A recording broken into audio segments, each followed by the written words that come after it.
Chahi khudingi Manipur ki lawmi singi damakta purakli bahar sing Jiribam railway platform da thamduna Nongkhang nanghanbagi thong chahi khudingi oina mayokna du leiri har bora singdagi chentharakpa machumna manak nakpada leiba lawbu nga farm gi nga amadi san kaya ama sihanbagi maram oiri maram aduna har sing asi matik chaba godawn nu thambiu haina railway station gi manak nakpada leiba khunja singna haizaduna laklabasu ngarang Manipur lenga ki makhada chahi gi leptana purakpa har urea bag lising yankai tere ka chahumar futara mathoi rom train gi vogi nifuni thoi da puraktuna railway platform da thadaram ki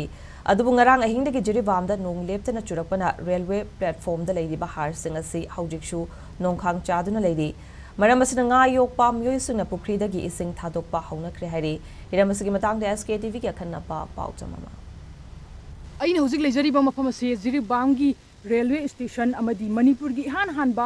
railway platform ama oiriba adugumba Jiribam railway station dani hairiba mafam asida mamangi chahi kaya dasu har sing thamjinbana madugi machumduna lau kaya amanga ta thonba ngayokpa nga kaya su amanga ta thonbagi adugumba complain leigrabasu ngasi su ngarang asi bogi nifuga ni thoi romda har bag lising yankai tare lom hapaga purakpa adugumba har sing adu ngarang train dagi unload tawroba matungda Jiribam gi railway platform asida thamduna ngarang ahingdagi nong churakpadagi hairiba har sing asigi masum asina Houjik nga yoknariba adugumba pukri asida masum tara agadi nga sing si amadi pukri asidagi hentoraga Jiribam gi achouba lawpak ni khangnariba tibong lawpak haina su khangnaba adugumba lawpak asida su chahi khudingi oina har gi masumna amanga ta kya thokhanduna lakli handaki chahi asisu ngasi poraiba har asina su amanga tak thongadra haibagi praja miyamda amadi lawmi singda achouba jingnaba amadi Houjik su pokli hairiba public singi awaba singa du paudambagi tanja du lawjage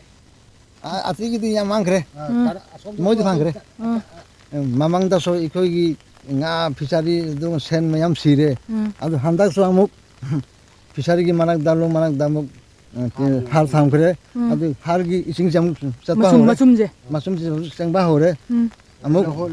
logon so siba hore kin kamai to doino si ajeji da laingak ta kai haining badi lai Lengan ta hai mapam chana thambiu rail dagi hek kana tawraga puthokpa lorakpada rail station dagi khara latna hondok te ga mapam sabe yum dani khangdi amadani khangdi thambiu labuk mapan da thambi ga no lami upan thambusidi har lehubu sinjona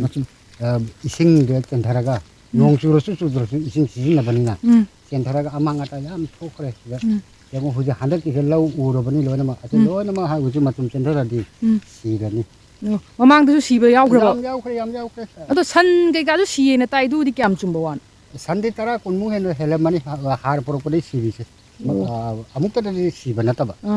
mari manga pullaga sibi se masi yam kre swai de su somda su jam sibe si je kamai si krama mong de si no sara ga dum mapu kangkhalaga phing kaur ga dum mathanda dum siba ado mamang da koi gi mari leinaba har gi mari leinaba mising makong maru oiriba sing da di complain do wadi leiraba hajare ado ju kim response lak to mong la kamai to Houjik ki sida thanam bado somda thangore moina drain thada bangam khradi are namda dana somda la aga di Houjik sona kan thami jidi aduni atida thamak to sunya kani puri ei matumri tenda gara ga loina labuk ni am to loi mang khra ado Houjik mari leinaba moi kana har ga mari leinaba mi sing su koina dum haijeri masin kadi tang simbiu apaba mafam sabra thambinaba harai se labuk to happy adi amada so happy adi niam gi sumating ni adu direct contact har sina henjan gi ba kada tawraga di amung mangbo ibanina asina kitang gyan tamina na koi masen mafam sana thamna ko honamina si hari sina lagli bo pham di hairiba har sing asi Jiribam railway platform da Nongkhang chahenduna thamni ba sida ahen da mi eng changbiraga mari lena bo authority na hairiba Nongkhang changri chaiduna thamliba har sing asi mathang lakpadagi di Nongkhang chahenbidraga hairiba har sing asi gi matik chaba godown da har sing asi thambire hairaga public sing Houjik thengnariba har sing gi machum masina nga sing amadi lobuk kya amanga ta tholiba sing asida kanbiu haibo wapham aduni Ogdam Jariba Rosimala Sagapam SKTV News Jiribam District Railway Platform